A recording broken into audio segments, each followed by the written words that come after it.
If trying harder actually worked, you still wouldn't be chasing connection and feeling unfulfilled and unseen in your relationship.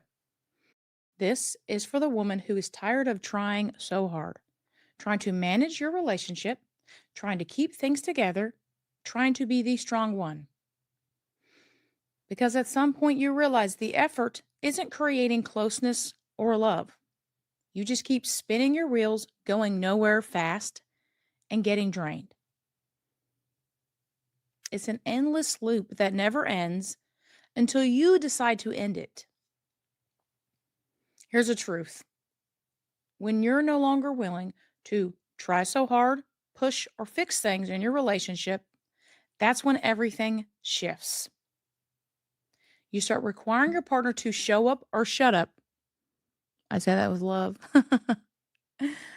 You require your relationships to be reciprocal and mutual. The pattern of trying hard, what it looks like is forcing, fixing, and managing. Because the truth is, you don't have to try so hard, push, or fix all the time. What this looks like is going to get along while you're shrinking inside. It looks like doing more than your fair share of the effort or emotional work and hoping your effort and love will be returned, but it never does.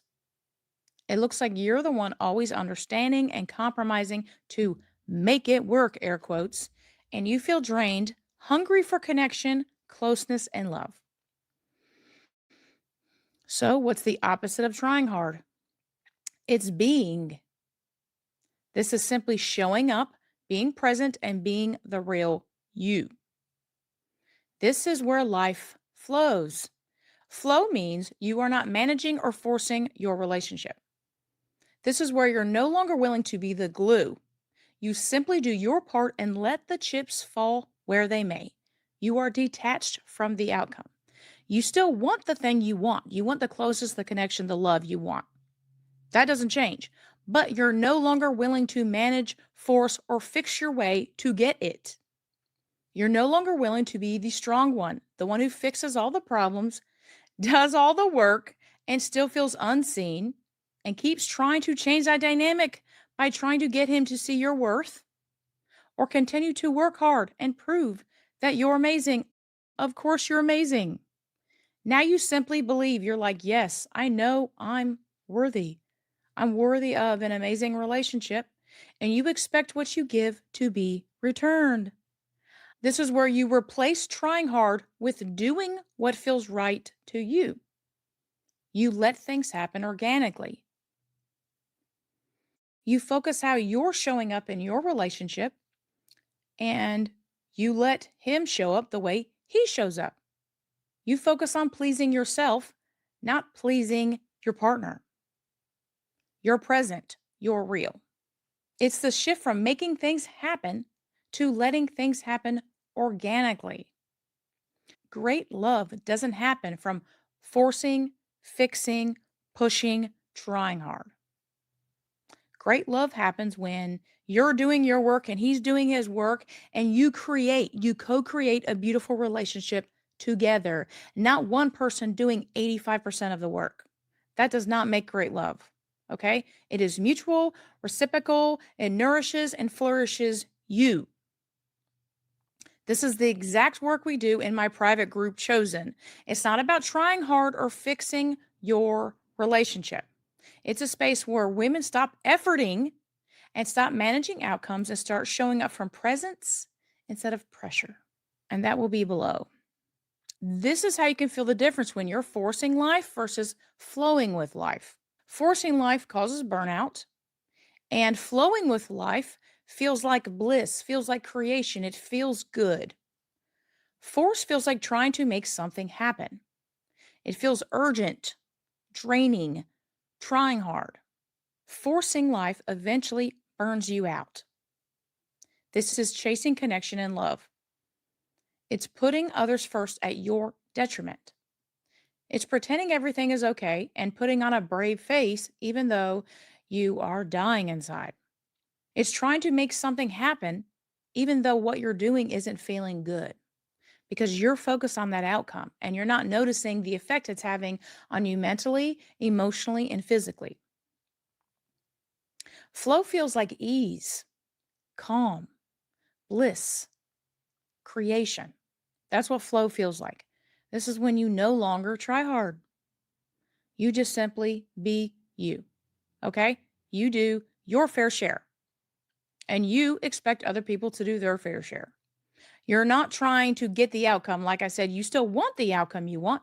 You want the deep connection, closeness, and love and the amazing relationship, but you're no longer to force it and to make it work by doing 80% of the work. Force exhausts you, flow brings you back to life. I learned a powerful lesson, and still I have to practice this every day.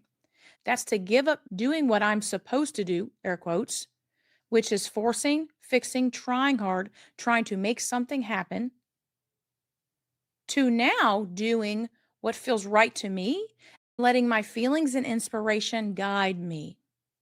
Here's a story, and this is going to show you exactly what I mean by the difference between trying to force things into happening versus things just working out.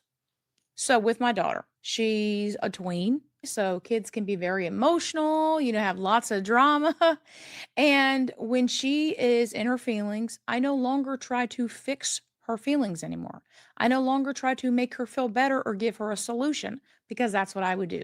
You see someone you love in pain, and it's natural to want to help, to fix, to get them out of the pain. Okay. So before it was like there was a mud puddle, and the mud puddle was her experience, right?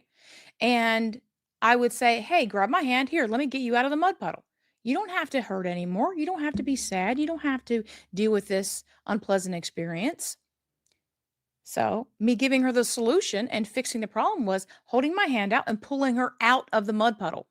When I did this, even though I did it from love, trying to be kind, trying to help, what it is really doing is trying to fix her feelings, trying to make her feel better. Okay. I'm trying to make something happen. What's happening inside me is I'm feeling uncomfortable with her feelings, and I just can't sit in that experience with her and be with her. So before I would say, "Hey, here's how to get out of the mud puddle. Here's a solution. Here's the fix." You no longer have to deal with that problem. Okay. Now, what I do, I don't try to fix or make it better. What I do, metaphorically, is I get in the puddle with her. I see her, I let her feel her feelings, and I'm present with her in this experience. Okay. I'm with her in that very moment. I'm not trying to fix or make her feel better. I'm just present. I'm seeing her for who she is and standing with her in that experience. Here's a powerful truth that your presence changes more than fixing or forcing ever could. Your simple presence. What I noticed is when I started doing this, when I stopped trying to fix or force or make anything happen or try hard, what I noticed is she started opening up more. She started telling me her feelings more. Okay. In order to feel emotionally close to people, they have to be willing to share their thoughts, feelings, perspective, and experiences with you. If they're not willing to do that, you may connect mentally, but you're not going to have an emotionally close relationship. I want an emotionally close relationship with my daughters. To get that closeness, you have to be able to see them for who they are, to not try to fix, force, and make their feelings go away. I did this through love and kindness and compassion, but it did the opposite. It made her feel like she needed to be fixed, like there was something wrong, instead of just noticing and acknowledging and being with her in that moment. The consequences of forcing connection or love. What trying hard will do is it quietly destroys the relationship you want. Because when you're forcing, fixing, and managing, you're not seeing your partner, your loved one, for who they are. You're fixing instead of loving. Yes, it feels kind and compassionate and helpful, but to the other person, when you're trying to make something happen, trying to make them feel better or give them a solution to their problem, this feels like pressure and control. And we all buck against pressure and control. Nobody wants to be managed or fixed. What we all truly want is to be seen, heard, understood, and loved for who we are. That's possible when you truly are present in the moment with them. Now, I'm no longer willing to try so hard, force, or fix as a way of living. I'm no longer willing to burn myself out trying to make my relationship work. Presence is so much more powerful than pushing, forcing, or fixing ever was. If you're tired of trying hard and ready to receive the love and devotion you want, then take my quiz below or see the private group where we stop trying to effort, try so hard, and make things work and simply start to receive the love and devotion you've always wanted. Okay, I love you guys. Have an amazing day. Bye.